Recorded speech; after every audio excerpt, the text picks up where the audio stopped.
A história se passa dentro de um jogo chamado The New Gate, que é o próximo passo da tecnologia e realidade, um lugar incrível que permite aos jogadores aproveitarem um gigantesco mundo como se fosse real, escolhendo entre raças como humano, elfo, dragão, fada, anão ou lorde. Os jogadores podem se juntar amigos em uma aventura onde podem derrotar criaturas poderosas, acumular fortunas infinitas através do comércio ou apenas se tornar um ferreiro e criar armas lendárias. Seja o que for, tudo que você pode imaginar está ao seu alcance nesse jogo, e é classificado como um RPG perfeito. No entanto, apesar desse jogo ser um sucesso, The New Gate se tornou alguma coisa muito perigosa, e desde então é impossível sair dele. E morrer dentro desse jogo também significa morrer de verdade no mundo real. O protagonista Shin, o jogador mais poderoso e profissional desse RPG, conseguiu garantir a sua sobrevivência graças à sua incrível experiência, tudo na esperança de um dia terminar esse jogo mortal. Ele está sempre acompanhado com seu grupo de 3 outros aventureiros. O garoto explora todos os cantos desse mundo virtual e enfrenta chefões cada vez mais perigosos. Ele está determinado a salvar as vidas dos humanos presos nesse lugar. Mas durante um desses dias de aventura, o protagonista encontrou o guardião do portal, e mesmo após cortar as asas da criatura, ele se recuperava rapidamente, e focado em impedir essa regeneração, o garoto utiliza seu ataque perfurante para destroçar seu oponente, ganhando espaço para aplicar vários golpes que quase garantiram a vitória. Mas o guardião continua se curando. Logo, o protagonista usa a dança da lâmina da lua para transformar sua espada em uma fonte de poder incomparável. Então ele acerta a criatura uma última vez e derrota o chefe final. E com essa vitória, o garoto Shin conquistou os títulos de Quebrador de Limites, Conquistador e Libertador. E após ter a chance de sair do jogo, ele dá uma olhada em sua lista de amigos. Ele viu que todos estavam finalmente saindo, um por um. Ele até esperou até que ele fosse o último a deslugar, mas no momento em que ele estava prestes a sair, um portal se abriu diante dele, lançando o garoto em um lugar desconhecido. E depois de tocar e sentir com suas próprias mãos as coisas ao redor, ele percebeu que esse lugar parecia muito real para ainda ser um mundo virtual. E analisando seus atributos, ele descobriu que todos eles estavam acima de 2000, embora o limite do jogo sempre fosse 999. Mesmo assim, ele mal podia esperar para ir embora. Só que tem um problema: o botão de sair não tá mais aparecendo no menu do jogo, e preocupado com seus amigos, ele diz que precisa voltar, mas o garoto percebeu que nem sequer tinha uma conexão com a internet. Então esse lugar aqui deve ser realmente o mundo real. Nessa situação, o garoto teve um pequeno surto de raiva, mas rapidamente fica posturado para resolver a situação mais calmo. O primeiro passo do garoto Shin foi usar seu item que o levava ao local onde sua base estava localizada, e seguindo o caminho indicado pelo pássaro mágico, ele encontrou as muralhas de uma casa que nunca tinha visto antes. Mesmo assim, ele conseguiu encontrar sua casa, e ao mesmo tempo, uma garota elfa estava em apuros, já que alguns vagabundos estavam atrás dela e de sua mestra para conseguirem informações secretas. Eles levaram a garota elfa embora, mas de repente um javali gigante surgiu da floresta e fez os homens fugirem desesperados. Quando a criatura estava prestes a acabar com a elfa, o protagonista matou a criatura e percebeu que era capaz de controlar a intensidade dos feitiços que queria usar. Aparentemente, o peso de um ataque físico retorna para ele, e mais tarde a garota elfa agradeceu por tê-la salvado e se apresentou como Tiera, que aqueles homens haviam capturado para irem atrás de sua mestra. Ela diz que Shiene é o nome da sua mentora. Nisso, o protagonista se lembra dessa linda mulher elfa de cabelos prateados, que era uma das personagens de suporte do seu antigo grupo no jogo. E depois de pensar sobre a sua base chamada Santuário da Lua ainda estar nesse novo mundo, ele pergunta onde a elfa Shiene poderia estar, mas a garota Tiera não está disposta a revelar a localização da sua mestra tão facilmente. Afinal de contas, ela mal conhece o rapaz à sua frente. No entanto, como ela é responsável por cuidar da loja e entregar as mensagens à sua mestra, ela permite que Shin entregue pelo menos uma mensagem para Shiene, e cada uma delas vai custar 1000 joias. Porém, o protagonista não faz ideia do que seja isso daí que ela tá usando como dinheiro, e só tem moedas raríssimas na mão. A garota elfa então pergunta se ele pegou essas moedas de algum baú de itens, pois apenas alguns membros da realeza e anciões são capazes de usar esse tipo de baú. Além disso, as moedas de ouro sagradas têm o poder de invocar feitiços, o que torna elas com um valor próximo de 100 milhões de joias. Nosso protagonista então se lembra que dentro do jogo, uma moeda de ouro sagrada é quase como se fosse troco de pinga, já que todo mundo tinha. E curiosa, ela pergunta quem diabos é esse moleque aqui na frente dela, e ele responde que é apenas um simples aventureiro. E de acordo com as estatísticas dele, ele é de uma raça chamada Humano Superior. Tiera responde que os humanos superiores estavam extintos, e que restaram apenas os humanos comuns. E segundo o que ela ficou sabendo, existiam apenas 6 humanos superiores, que acabaram desaparecidos desde o grande dia da queda, que foi há mais de 500 anos. Esse foi um evento histórico que causou o desaparecimento em massa de inúmeras pessoas. Naquele momento, Shin se lembra de que após derrotar o guardião do portal, os nomes em sua lista de jogadores haviam desaparecido. E se um número tão grande desapareceu, trata-se de algo ainda maior. E juntando as peças, o protagonista descobre que esse mundo é realmente aquele mundo do jogo. Mas após se passarem 500 anos, o garoto Shin oferece uma moeda de ouro sagrada para a garota, como um sinal de amizade, e a elfa fica admirando o belo desenho da moeda que tanto desejava desde jovem. Enquanto isso, o garoto Shin fica analisando a aparência do cabelo élfico da garota, e ao mesmo tempo, a garota comenta que essa moeda poderia ser muito útil para os elfos, já que essa raça usa muita magia. Tiera então descobre que a sua mestra mudou sua aparência com magia de ilusão. Tudo isso porque os elfos de cabelo preto são símbolos de má sorte, e essa cor de cabelo é famosa por atrair tragédias. Ela não sabia que estava sobre esse feitiço até o protagonista falar, e uma prova que o cabelo preto dá azar são os homens que atacaram ela momentos antes. E justamente por causa dessa simples cor de cabelo diferente, Tiera foi expulsa de sua vila, até que Xiene a resgatou, e em seguida, ela colocou uma barreira mágica ao redor da loja, fazendo com que Tiera vivesse em segurança pelos últimos 100 anos. E quando Shin pergunta pra ela sobre mais detalhes, ele descobre que antes dessa maldição, o cabelo dessa garota era prateado. Ela até se lembra de ter ouvido falar de um feitiço chamado Tom Amaldiçoado, mas felizmente para essa garota elfa, o protagonista revela que tem a habilidade de purificação, mas embora o feitiço tenha funcionado, nada mudou na aparência da garota, exceto por uma pequena mecha de cabelo. A garota elfa tinha cabelos prateados no passado, e depois de se deparar com uma pequena parte de seu cabelo original que não via há tantos anos, ela fica extremamente feliz, sem falar que aquela maldição atraía má sorte. Em seguida, Shin chama a garota elfa para atravessar a barreira mágica e promete protegê-la de qualquer perigo. Assim, ela finalmente consegue ultrapassar esse limite e caminha livremente pela floresta até alcançar uma bela vista de um campo. Ela chora diante da beleza do céu azul e de volta à base do Santuário da Lua, Shin avisa que vai visitar a cidade próxima em busca de seus companheiros perdidos, já que a cidade vizinha é um reino grande, com até membros da realeza. Tiera entrega uma carta de recomendação que vai permitir a ele evitar a fila de verificação, e antes da saída do protagonista, a elfa promete avisá-lo quando a sua mestra, Xiene, voltar. E depois de passar pela entrada da cidade, ele percebe que essa carta é realmente muito útil. E caminhando pelas ruas do reino, com um cara que conheceu no caminho, ele é levado até a Guilda dos Aventureiros, um excelente lugar para obter informações. Lá dentro, ele pede para se registrar como aventureiro, e a recepcionista pede que ele suba as escadas e vire à esquerda, até chegar em um balcão. O garoto faz isso e encontra uma recepcionista muito parecida com a outra. Ele descobre que a garota no andar de baixo é a irmã gêmea mais velha dessa aqui,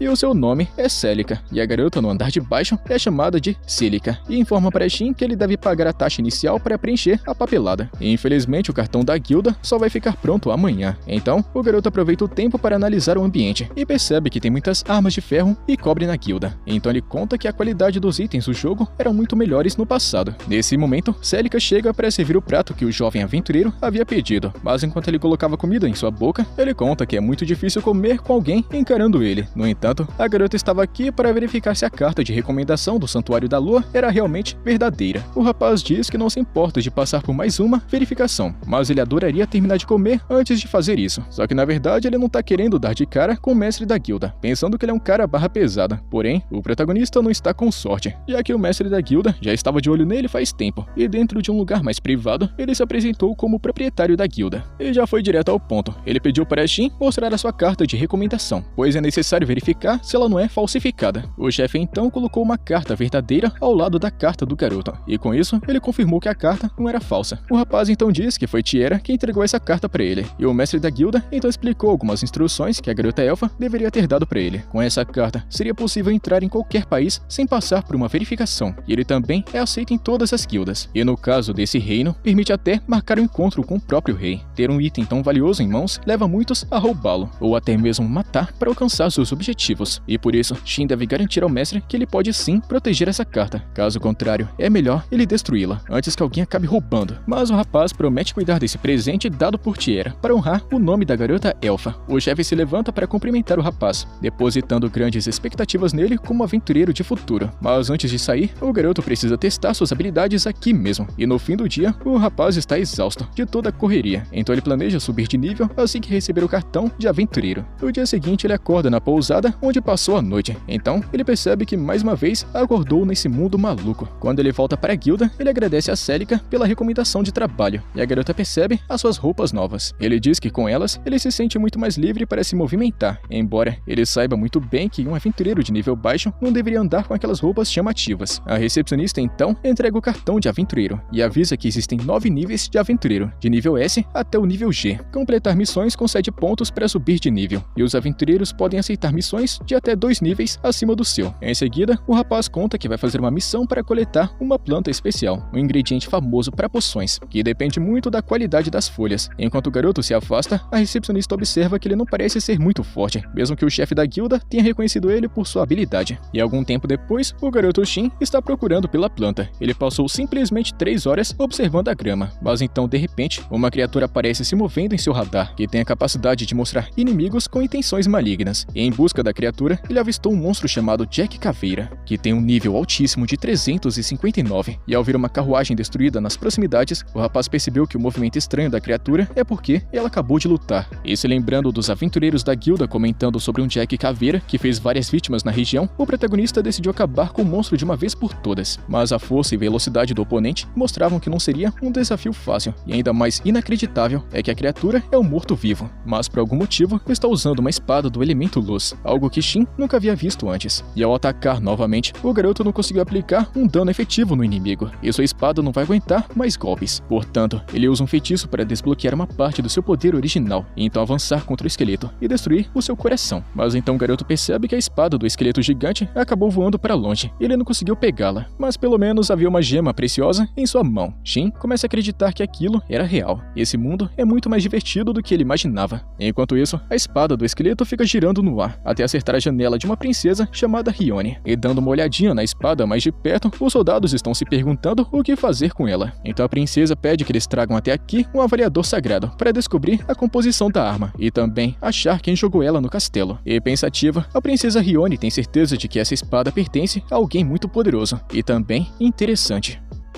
E voltando para a cidade, nosso protagonista acaba vendo alguns aventureiros gravemente feridos e pergunta a um soldado o que aconteceu. O homem explica que todos eles foram vítimas de um esqueleto gigante na floresta do norte e apenas 4 dos 12 homens sobreviveram. Shin então se lembra dos cadáveres que ele acabou achando naquele local. Além disso, o homem menciona uma espada vista voando pela floresta até colidir com o castelo. Então ele pergunta para o garoto se ele sabe sobre alguma coisa, mas Shin finge não saber de nada e o homem informa que os soldados estão investigando o caso e pede informações caso o protagonista descubra algo. E de volta à guilda, Shin se apresenta para Celica para registrar um relatório sobre a ameaça do esqueleto. Antes, o chefe da guilda tinha dado uma tarefa de extermínio para caçar esse monstro, e o garoto simplesmente aparece aqui com a pedra preciosa que ele coletou do esqueleto, após derrotá-lo. E a recepcionista fica impressionada e não consegue acreditar que esse cara aqui, sozinho, tenha conseguido derrotar um monstro tão bizarro. E apesar de pedir para a garota se acalmar, o rapaz acaba gostando desse jeitinho animado dela. Nesse momento, uma mulher chamada Elsie se aproxima da conversa.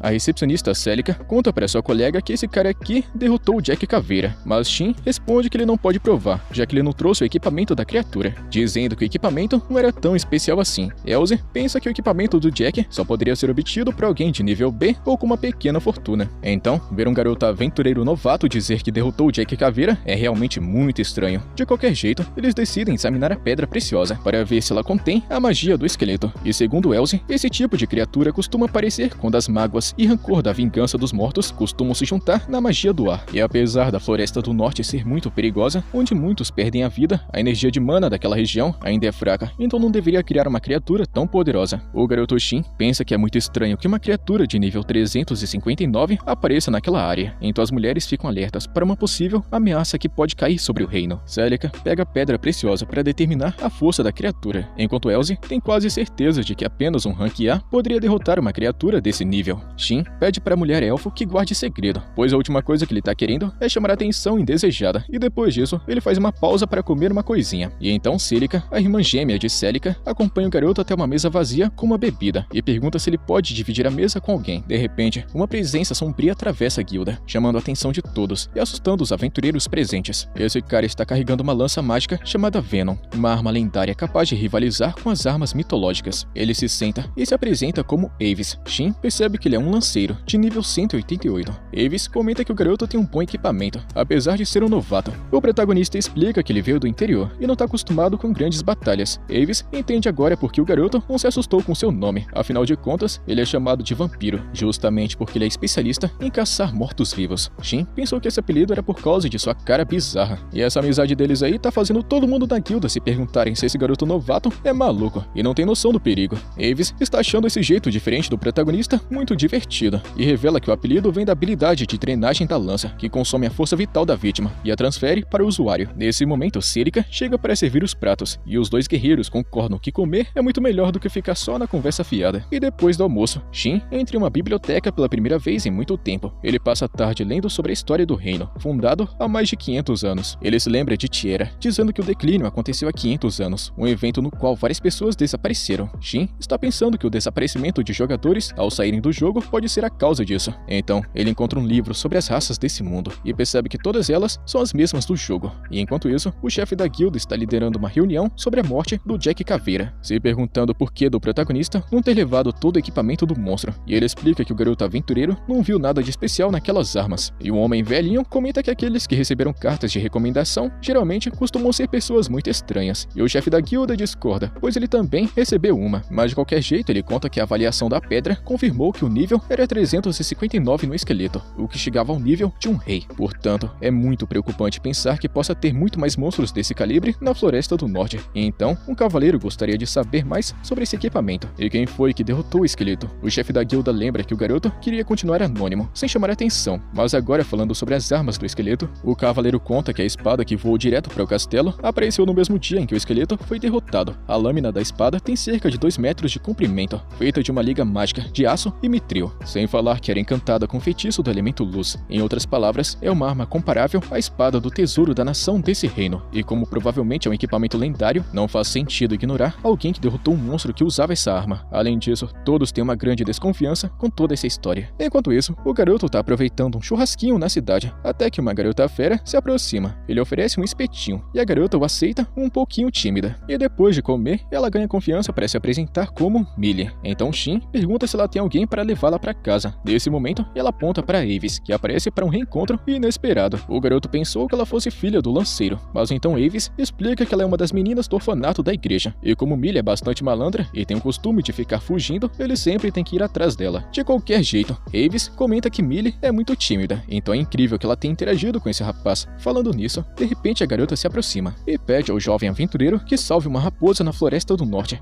Quando ela sai, Shin vai para seu quarto e se pergunta por que Millie pediu a ele para salvar uma raposa. E sem mais nada para fazer até o dia em que Shane voltar para o Santuário da Lua, ele decide investigar o assunto. Aliás, ele tem um jeito de entrar. Então no dia seguinte, ele vai direto para o Santuário da Lua. Quando ele chega lá, ele pede para a garota elfa que envie uma mensagem para Shane, pedindo que ela encontre ele, caso reconheça a espada que ele está enviando. Tiera fica impressionada com essa arma de nível ancestral. Shin explica que seu nome é Lua Azul, que pertencia a Shane, podendo ser usada apenas por ela ou por ele, que são seus criadores, que foi destinada a eles dois por serem poderosos. E embora pareça incrível, Tiera tá acreditando que segurar uma espada dessa iria consumi-la. E Shin pensa que isso é por causa do material de que é feita. Afinal de contas, a arma é feita de uma liga mágica, uma presa do dragão da morte negra, uma escama da besta da rebelião oceânica e uma lágrima de uma criatura elemental. Diante disso, Tiera promete que não vai mais ficar impressionada quando Shin aparecer com essas histórias malucas. O garoto se desculpa, mas lembra que a Lua Azul é o único jeito de Shane se lembrar dele. Assim, Tiera concorda em ajudar, e o garoto entrega uma carta mágica que vai alcançá-lo onde quer que ele esteja. Tiera deve enviá-la a Shin se tiver notícias importantes da sua mestra, simplesmente escrevendo o nome do destinatário e dizendo a palavra enviar. Tiera pergunta por que o protagonista não envia essa carta diretamente para Shane, e ele explica que tentou, mas por algum motivo que ele não faz ideia, não funcionou. Por isso, ele acaba tendo que provar para Tiera que essas cartas funcionam. Então ele sai do santuário e a carta chega imediatamente para a elfa, depois que ele envia. O problema é que por alguma razão, essas cartas não podem ser enviadas para Shane, talvez porque ele ainda não tenha encontrado ela nesse mundo. E muito impressionada, Tiera pede algumas dessas cartas para si mesma, se aproveitando dessa grande utilidade, e Shin dá algumas para ela, já que ela está estudando magia. A elfa gostaria de estudar o item mágico, então Shin dá 3 para cobrir o custo da ajudinha que ele pediu. E depois que o jovem aventureiro sai, Tiera fica impressionada que um garoto como esse possa existir nesse mundo. E algum tempo depois, Shin chega na Floresta do Norte, em busca da raposa. Porém, uma voz assustadora diz a ele para ir embora. Ele sabe que é um feitiço de barreira mágica, mas como ele é resistente à interferência mental, ele acaba não sendo afetado por esse feitiço, embora ainda seja um sinal de que alguma coisa ruim vai acontecer. E conforme ele avança pela floresta, Shin descobre uma grande escadaria, com um portão no topo, e no final, ele encontra um santuário. Assim que ele chega lá, a voz sombria da floresta desaparece, então ele acredita que esse é o centro da barreira. E justamente quando ele cruza o portão, um barulho estranho acontece, e assim que ele entra no santuário, vê a raposa deitada no centro de um símbolo de ritual mágico. Shin se aproxima e percebe que o filhote de raposa está envenenado, e amaldiçoado. Então ele se apressa para evitar a morte da raposinha. Ele fica aliviado por ter conseguido curar o animal, mas fica alerta ao escutar um som estranho. Seu radar está detectando a aproximação de vários inimigos, esqueletos mortos-vivos equipados com armas. É um grande número de oponentes. Então Shin invoca uma lança com uma mão, enquanto segura a raposa com a outra. E conforme o exército inimigo avança, o garoto conjura um feitiço perfurante para destruir metade dos oponentes. Então usa uma espada brilhante para derrotar o resto, assim destruindo os esqueletos. Mas acontece que ainda está detectando dois inimigos à sua frente, que o protagonista não tinha visto. Então de repente as duas estátuas de raposa se quebram, revelando dois golems invasores de nível 674. A raposa azul ataca com magia de gelo, enquanto a vermelha domina a invocação de fogo. A névoa negra nessa parte da floresta aqui agiu como um tipo de miasma, que produziu essas aberrações. E Shin não teve escolha a não ser se livrar delas utilizando os laços das sombras. Ele prendeu os golems, mas eles liberaram miasma de seus corpos, até formar uma cortina de fumaça que afetou a raposa. Logo, as feras se libertam. No entanto, a raposa apontou o círculo mágico onde eles estavam antes. E correndo para o centro, Shin descobriu que essa névoa não invadia esse símbolo, além de revelar a localização dos inimigos. Enquanto as criaturas avançavam novamente, Shin invocou uma corrente sagrada para prendê-los, finalizando a luta com um golpe de espada. A morte das criaturas acabou dissipando a névoa, então a raposa saltou em cima do humano que salvou ela. E depois de dar uma analisada no animal, ele descobriu que essa daqui é uma criatura elemental, de nível 211, um dos monstros mais poderosos da região, mas deveria ter a aparência de um humanoide ou de uma raposa gigante, em vez de uma pequena raposinha. De qualquer forma, Shin aproveita a chance para adotá-la, que já está grudada nele como sinal de gratidão. E agora com esse novo animalzinho de estimação em sua cabeça, Shin está lembrando que nunca tinha visto golems afetados por miasma sombrio, e uma raposa elemental filhote. Ele espera que isso possa de algum jeito ajudar ele a voltar para seu mundo. Enquanto isso, Chien acaba recebendo a carta mágica de Tiera, informando que Shin está querendo vê-la. Ao mesmo tempo, o protagonista fica aliviado ao perceber que a raposinha não estava usando as garras enquanto batia na sua cabeça. Ele observou que nunca tinha visto tantos esqueletos juntos, e portanto, achou que deveria avisar isso para a guilda, mas não está querendo falar nada sobre a raposa elemental por enquanto. Com isso, Shin decide fazer uma parceria com a pequena criatura, um contrato onde o humano seria seu treinador e companheiro, mantendo o nível e a espécie do animal em segredo, para que pudessem estar juntos o tempo todo. E com a resposta animada da raposa, Shin entende que ela concordou. Então ele recitou as palavras do encantamento, confirmando o contrato para sempre. Nisso, uma tatuagem aparece nos dois corpos, após selar a parceria. E agora é o momento de decidir o nome para seu novo amiguinho. E quando ele diz Yuzura, a raposinha dá uns tapinhas na cabeça dele, como um jeito de concordar. E em seguida, o garoto recebe uma mensagem de Tiera, dizendo que ela já enviou uma mensagem para Chien. O garoto agradece por ela ter feito isso sem nenhum problema. E com isso, ele agora está querendo voltar com Yuzura para a guilda.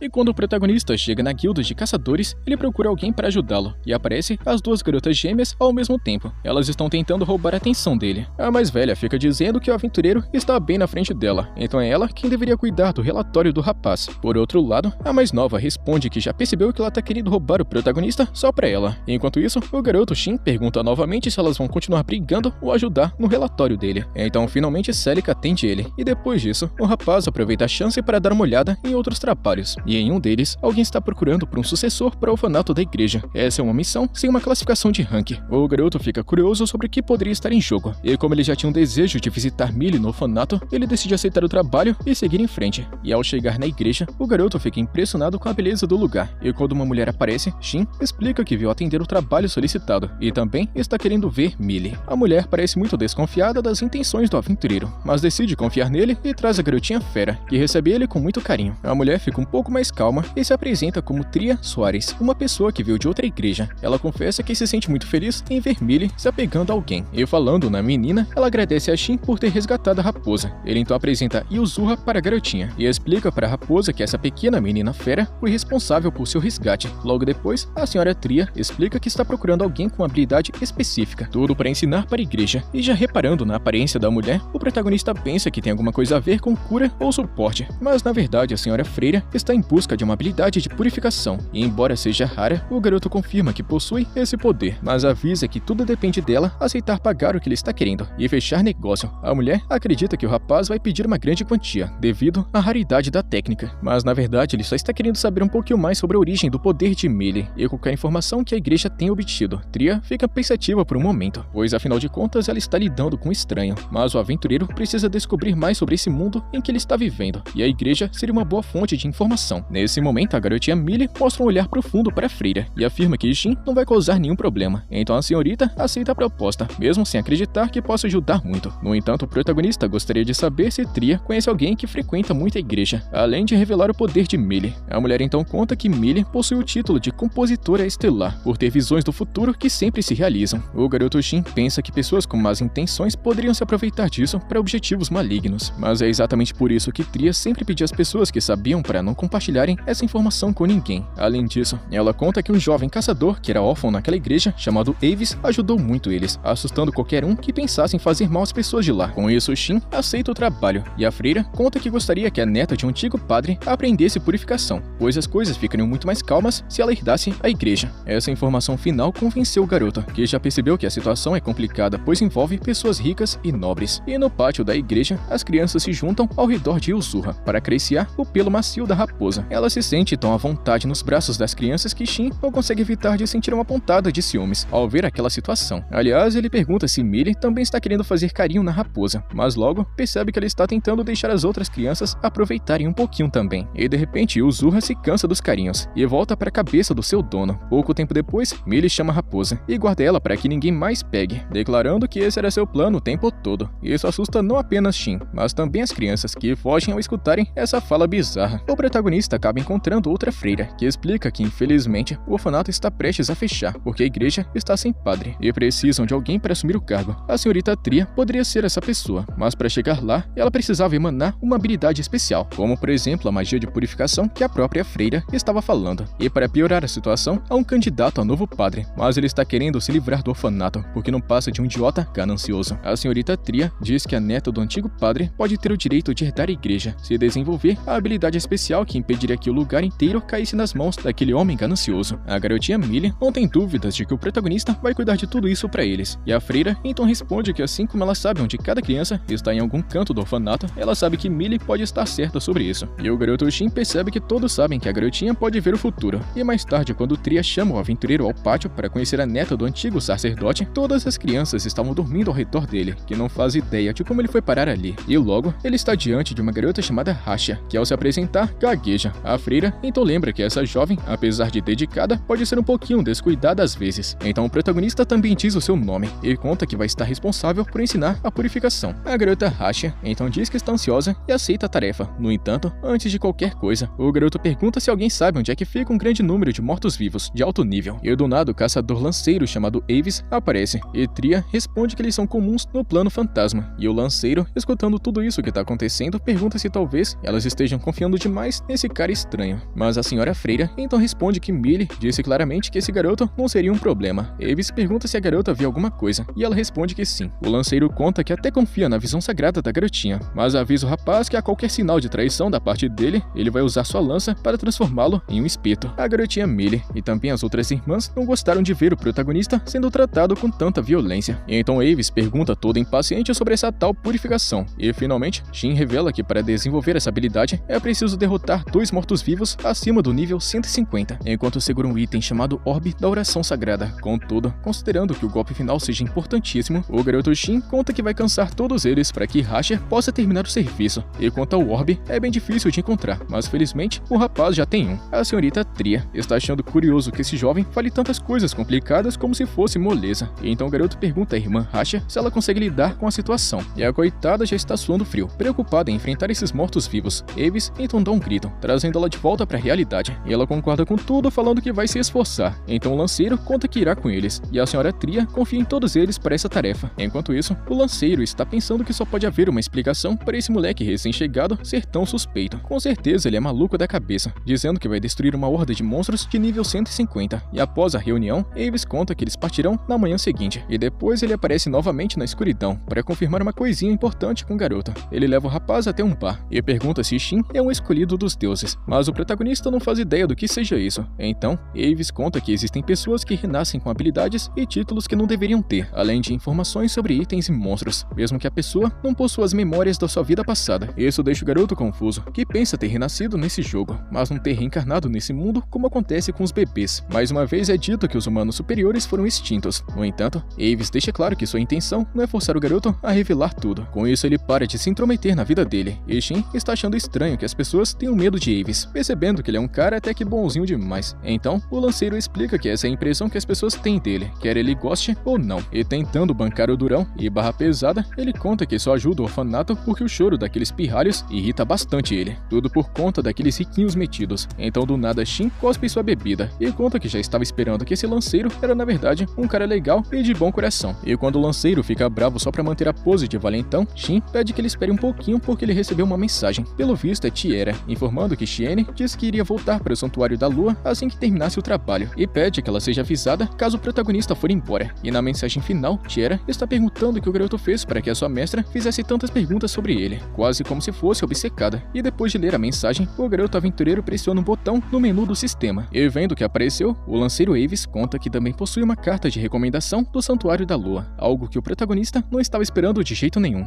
No dia seguinte, o grupo vai até o local fantasma e a garota Rasha fica muito assustada com a responsabilidade que tem com a igreja. O rapaz então entrega a ela o orbe da oração sagrado, deixando a jovem ainda mais nervosa enquanto agradece ele. E conforme eles estão avançando pelo terreno desconhecido, alguns mortos-vivos aparecem, acompanhados por cães de caça, e avançam em direção aos humanos. Shin então responde com a esfera de luz única, aprisionando as feras com sua magia, ordenando que a freira ataque agora. Ela então aponta o cajado para os lobos e usa seu feitiço de cura, que tem um efeito oposto em mortos-vivos, vaporizando eles. E quanto aos esqueletos, o lanceiro Avis divide seus corpos com a habilidade Flor de Luz, deixando eles vulneráveis para a freira finalizar. Conforme os inimigos continuam vindo, os aventureiros derrubam no chão para que ela acumule o número necessário de mortes. Com o tempo, eles avançam para uma parte do lugar fantasma, em uma zona onde havia um selo mágico criado pela guilda para repelir mortos-vivos de nível superior. O grupo atravessa a barreira para prosseguir com a missão. Eles detectam inimigos camuflados e oponentes que se aproximam rapidamente. O lanceiro está cuidando dos inimigos na frente, enquanto Shin lida com o lado esquerdo. A raposinha e o Zurra precisam ajudar a garota com a magia de cura. Logo, a velha estratégia padrão volta a funcionar, e a jovem freira continua acumulando mortes para subir de nível de um jeito assustador, pois a diferença de força entre ela e os monstros é enorme. Nesse ponto, Avis traz pra ela uma criatura tão maltratada que a garota ficou de boca aberta, e depois de descobrir a presença de um inimigo poderoso nesse terreno fantasma, a princesa Rione usa a espada gigante que invadiu seu quarto para exterminar a criatura inimiga. Um soldado diz a ela que está preocupado com outro grupo de investigação,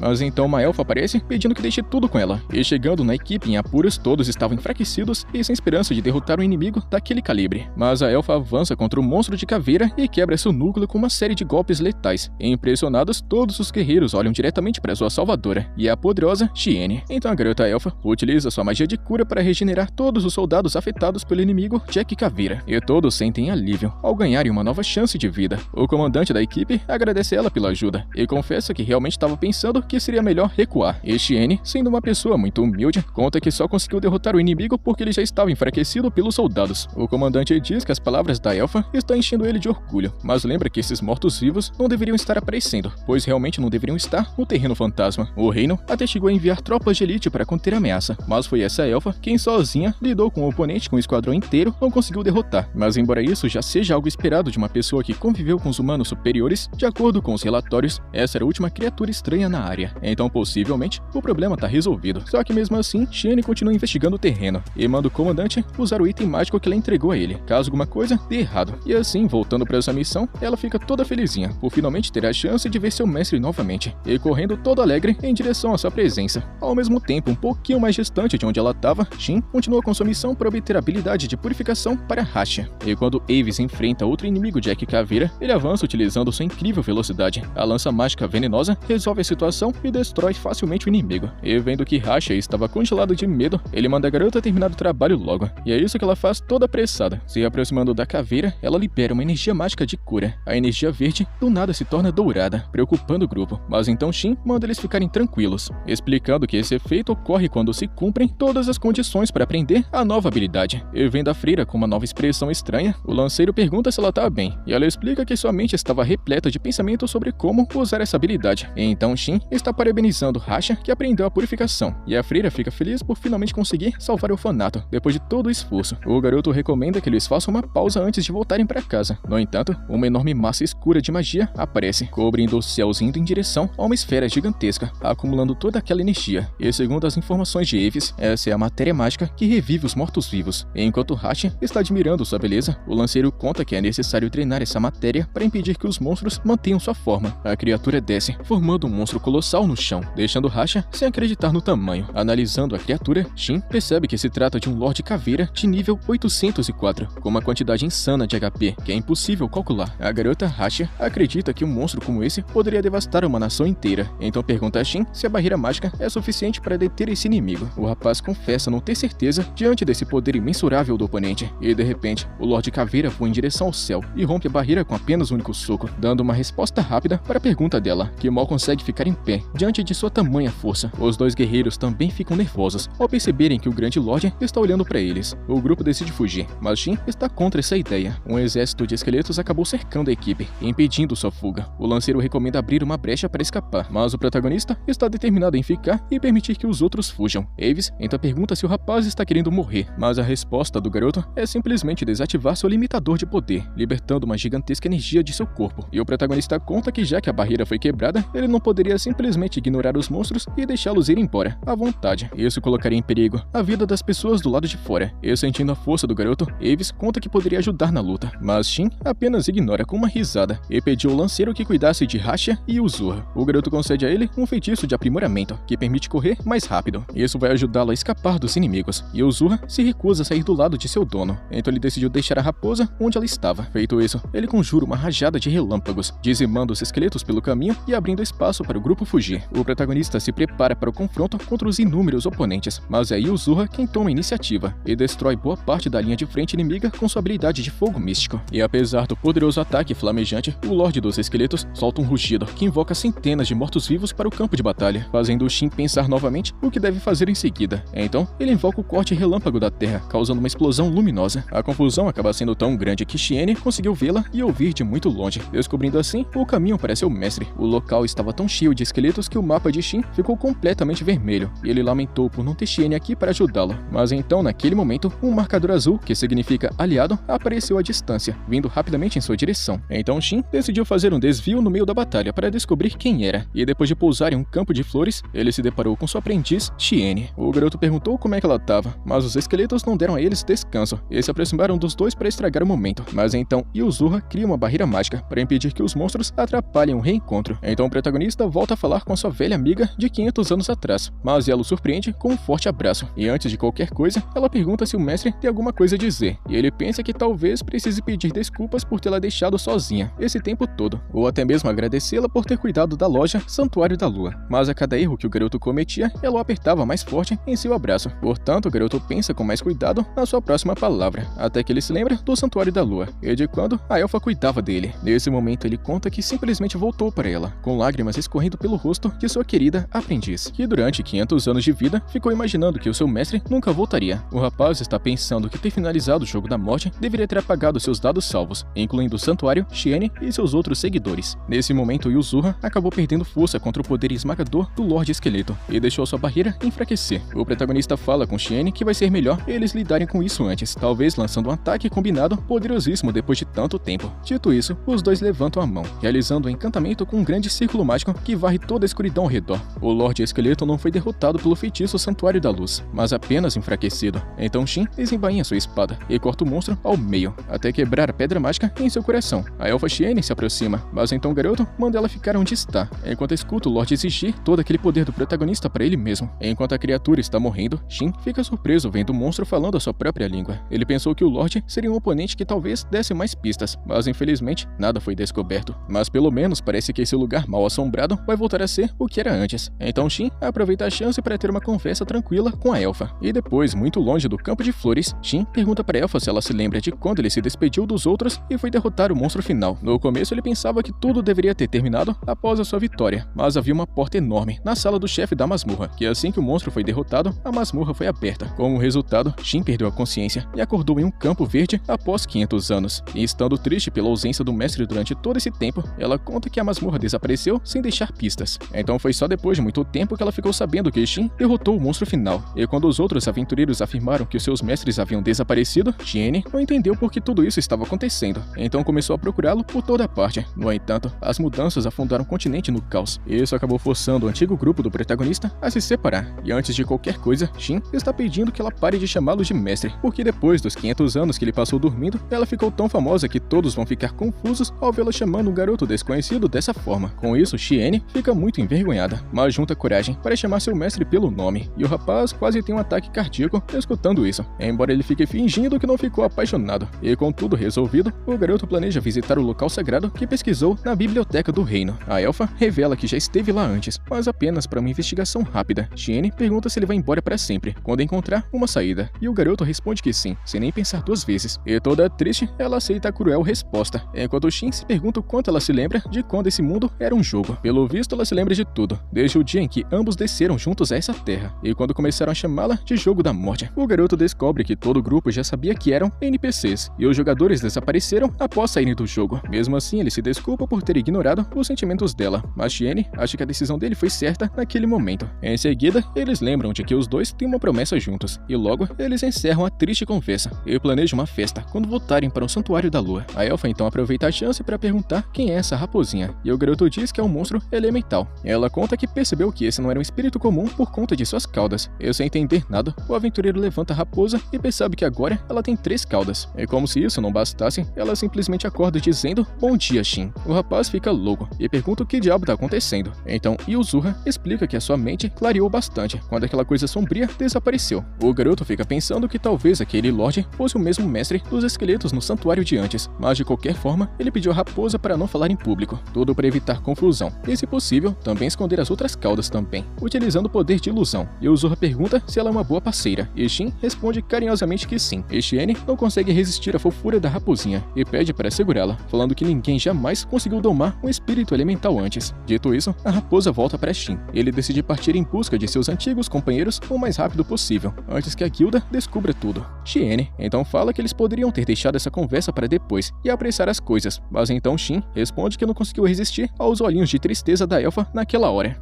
Um tempo depois, o lanceiro continua correndo com a garota Rasha nas costas, que pergunta se o protagonista vai ficar bem. O aventureiro então lembra ela da gigantesca força do rapaz. Aí do nada, ele sente algo vindo em alta velocidade em sua direção. Ele diz à freira para se proteger atrás dele, enquanto ele aguarda a chegada dos inimigos, mas são apenas Shin e sua companheira Shiene. Isso deixa o lanceiro Avis irritado com um susto. Mais tarde, Rione está com um grupo de expedição que está investigando a fenda causada pela batalha entre Shin e o Lorde Caveira. E de acordo com um dos oficiais, um grupo de esqueletos aparece após aquela voz misteriosa. Então uma luz preencheu o céu e pulverizou os inimigos. E precisando descobrir quem é o responsável por tudo isso, a equipe de Rione encontra a espada de Shin presa no chão. Eles já ficam imaginando que foi ela responsável pela cratera no chão. Além disso, um dos homens avisa que conhece o ferreiro que marca suas espadas com o símbolo do falcão presente nessa espada. Esse ferreiro profissional é um humano superior, conhecido como Grande Espadachim, o mais habilidoso de sua espécie. Isso impressiona Rione. Ela jamais pensou que humanos superiores ainda estivessem vivos.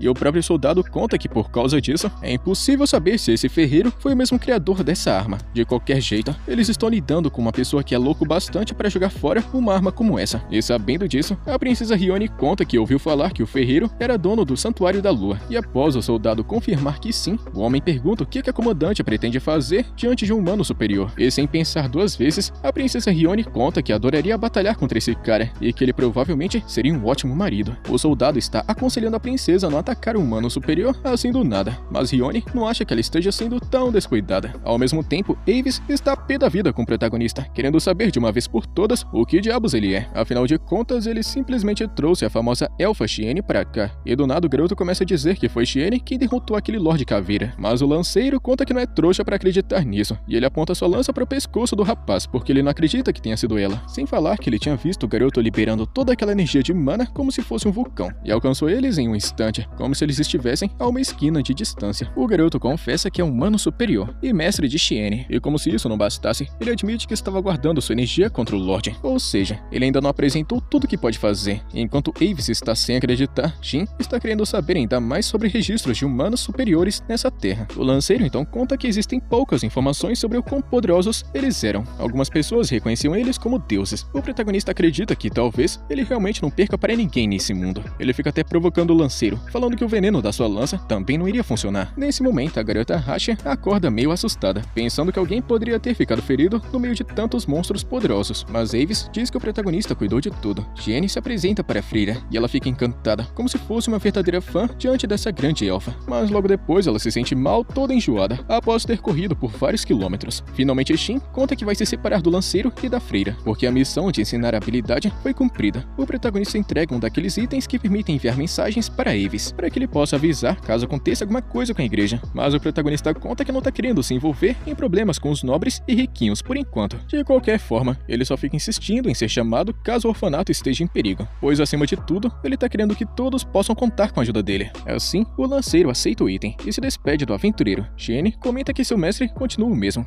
com todo o tempo de 500 anos que se passou. Shin nunca ficava se gabando de sua força sobrenatural de forma arrogante e sempre estava protegendo os mais fracos. Mais tarde, quando ele chega no Santuário da Lua, o rapaz está sentindo um cheiro delicioso. E justo quando a fome aperta, Tiera, que havia preparado o jantar, aparece para receber sua mestra, surpreso ao lembrar que ela havia escrito naquela carta. Finalmente, o protagonista conta para ela que conhece Shiene há muito tempo e promete contar tudo durante o almoço. Tiera, porém, pergunta se o protagonista realmente vai ficar aqui com elas. E Shiene responde que sim, afinal de contas ele é o dono desse lugar. Tiera parece aceitar bem essa revelação no início, mas logo aquelas palavras acertam ela como se fosse um soco no estômago. E ela fica se perguntando, como assim? Como é que o dono do Santuário da Lua é um humano superior lendário? O garoto fala que ela já tá exagerando demais, e Tiera se desculpa por não saber disso antes. E como sempre, o rapaz mostra humildade e fica todo bonzinho, e não vê nada de errado nela. Ele conta que sempre detestou chamar atenção, e Tiera fica toda preocupada com medo de que o rapaz expulse ela da loja. Então Shin percebe que acabou falhando na missão de provar que ele não é um mestre mandão. Mudando de assunto, ele aproveita a chance para apresentar a sua parceira elemental, a raposinha Yuzurra. A raposa avisa que está faminta. A garota elfa fica ainda mais surpresa vendo o animalzinho falar. Em seguida, todos eles finalmente compartilham uma refeição. E o garoto Shin comenta que de fato os ingredientes que ele forneceu ao santuário tiveram um bom efeito. Shiene concorda, já que até a comida tem uma aura de energia ao seu redor. E como o garoto não havia percebido isso antes, ele agora está pensando melhor e percebeu que as carnes eram cortes de criaturas mágicas e também de rei orc, além das frutas e vegetais especiais. Tiera conta que não está muito acostumada em comer carne, principalmente carne de monstro. Enquanto isso, Shiene fica explicando que em volta dessa comida tem uma aura de mana, ou força vital, e isso está em todos esses ingredientes. Nesse mundo mágico, existem esses traços de magia em todos os cantos do mundo, em plantas, carnes e tudo mais. Tiera fica tapando os ouvidos porque essa informação de comer magia tá deixando ela maluca, então ela pede que comam rápido antes que esfrie. E depois que todo mundo come, finalizando o jantar, Shin descobre que os outros personagens secundários do antigo grupo dele estão vivendo suas próprias vidas. Eles nunca tiveram certeza de que Shin ainda estava vivo. O garoto tá achando isso ótimo, pois ele não gostaria de ver as outras pessoas desperdiçando sua vida para procurá-lo. A elfa Shiene está entendendo o pensamento dele, mas ela lembra que se alguém escolhesse procurar o mestre, acima de tudo, seria apenas uma decisão pessoal. A raposinha Yuzurra está perguntando para Shin se ele está bem, e ele responde que sim. Tiera, por outro lado, não pode dizer o mesmo, porque ela nunca viu a sua mestra agindo assim tão boazinha. Com isso, Shiene leva Tiera para descansar um pouquinho, e na hora de dormir, o garoto percebe que seu quarto não mudou nada desde que ele saiu, e o Yuzurra já está dormindo. Então o garoto se prepara para fazer o mesmo, mas aí simplesmente do nada, ele acorda sentindo uma coisa muito pesada sobre ele. No começo, ele pensa que é a raposa, mas ela está no canto da cama, e então, sentindo uma coisa macia e cheirosa, ele vira a cabeça e vê Shiene deitada ao lado dele. Ele entra em pânico, e após esse pequeno susto, o rapaz tenta expulsar a garota do seu quarto, mas ela agarra seu braço, deixando escapar uma lágrima. O protagonista não sabe a razão para esse choro, mas por algum motivo, ele pede desculpas à elfa, e quando amanhece, Shin acorda e procura por Shiene. Ele acaba puxando alguns fios de cabelo prateado debaixo do cobertor. No entanto, ao ver que era Yuzurra que havia evoluído para uma versão mais humana de si mesma, ele fica implorando para que ela saia daqui agora e vá tomar logo o café da manhã. Mas a raposa só ignora e abraça o garoto. Depois, o protagonista dá para ela de presente algumas roupas que ele mesmo fez. É muito comum que os seres da raça da raposinha usem isso quando se transformam em humanos. As garotas elfas ficaram surpresas com a evolução da raposinha e estão elogiando o belo vestido que ela está usando. Além disso, agora que ela é humana, a raposinha está prometendo ajudar a limpar a mesa depois do café da manhã. Com isso, o protagonista Shin está chamando Yuzurra para fazer uma série de perguntas, se aproveitando do fato de que agora ela pode responder. Primeiro, ele pergunta por que ela estava naquele santuário sombrio quando ele a encontrou, e ela responde que sofria bem menos lá. Então, o garoto pergunta se ela sabe quais eram aqueles símbolos escritos no chão, mas ela não faz ideia do que significa. Afinal de contas, não foi ela que marcou aquilo no chão. O garoto tá querendo saber se a raposa sabe alguma coisa sobre as muitas pessoas que desapareceram há mais de 500 anos. E Yuzurra explicou que ela não via muitas pessoas no santuário onde ela estava, então ela não sabe de nada, pois estava apenas tirando uma sonequinha durante todo esse tempo. Mas uma vez, o chão fez barulho, o vento e a montanha também. Ela acordou assustada e se protegeu. A raposa até tentou impedir esse desastre natural. E Shin sabe que essa raça tem forte ligação com esse tipo de incidente. E finalizando, Yuzura conta que ficou muito tempo lá sozinha e enfraquecida. Ela pensou que ia morrer, até que Shin apareceu para salvá-la. O rapaz conta que foi tudo graças à garotinha Millie da igreja que ele chegou lá. Então a raposa tá prometendo agradecer a amiga do protagonista quando se encontrarem. Falando nisso, o protagonista aproveita a chance e convida todas para visitarem o orfanato. Ele recomenda que elas levem um tipo de sobremesa élfica, que Tiara consegue fazer e vender muito bem no santuário. Mas aí o protagonista fala que essa loja Santuário da Lua nunca foi feita para vender comida. Mas aí então, ela lembra o rapaz que mesmo que elas quisessem continuar vendendo armas, apenas o mestre pode desbloquear a sala do arsenal. O garoto pede desculpas porque ele tinha esquecido completamente disso, e promete fazer algumas espadas para que elas consigam vendê-las. Além disso, Shiene também precisa falar com ele sobre um assunto muito importante, pois precisa que ele encontre o Homem-Fera Girardi o mais rápido possível. O garoto fica surpreso ao descobrir que seu antigo colega de equipe ainda está vivo, enquanto se lembra que seu velho amigo Girardi é um Homem-Fera superior, que costumam viver cerca de 150 anos. Mas Girardi conseguiu aumentar bastante esse tempo. Falando nisso, Shin percebe que ele talvez não tenha muito tempo de vida restante, e com certeza ele ficou esses últimos 500 anos esperando pelo retorno de seu mestre. Ela diz que Girardi acabou se juntando às várias tribos de feras e formou a Grande Aliança das Bestas, sendo conhecido pela aliança como o primeiro Rei das Bestas. Atualmente ele é o rei da 8ª geração e possui o poder militar e as habilidades de um grande líder. Ele acabou recebendo grandes habilidades e isso permitiu que ele esperasse pelo protagonista durante todo esse tempo. Sendo assim, o garoto tá querendo viajar para ver seu velho amigo, mas não antes de cuidar de algumas coisinhas primeiro. Ele fala que eles partirão amanhã. Tiara está querendo continuar cuidando da loja, mas a sua mestra Shiene gostaria que ela fosse junto, porque agora que Shin voltou, elas não precisam ficar se preocupando com o Santuário da Lua, já que o rapaz consegue teleportar a própria loja, sem falar que seria bom para Tiara fazer uma viagem. E muito animada, ela confessou que era exatamente isso que ela estava querendo. Então todos deveriam pensar nos preparativos e como comprar comida e equipamentos. Mas aí então, a elfa Shiene fala que vai ter que andar sozinha por um tempo, pois ela precisa fazer um relatório sobre o Lorde Caveira para o reino. O protagonista então diz que ele vai para a guilda depois de forjar algumas espadas, e então vai procurar uma missão na direção da viagem deles para subir de nível. A elfa Shiene então recomenda que eles criem um grupo para usar o bate-papo por voz, agora conhecido como telepatia, e a elfa Tiara está querendo se registrar como aventureira, mas ela está querendo trocar de roupa antes de fazer isso. E depois, quando o protagonista vai até a fornalha, Yuzura fica impressionada, e Shin pede que ela não toque em nada, porque tem muitas armas amaldiçoadas e encantadas por perto. Ele está muito feliz em voltar para esse lugar depois de tantos anos, e rapidamente ele pega seu martelo, e em pouquíssimo tempo, a primeira espada é feita. E mesmo que ele tenha colocado só um tiquinho de magia na arma, ele acabou criando simplesmente uma das espadas mais poderosas do reino. Então, ele vai ter que fazer algumas mais baratas e fraquinhas. Com isso, ele reabastece o estoque da loja. E com tudo feito, Tiara depois se apresenta para Shin, exibindo seu novo traje.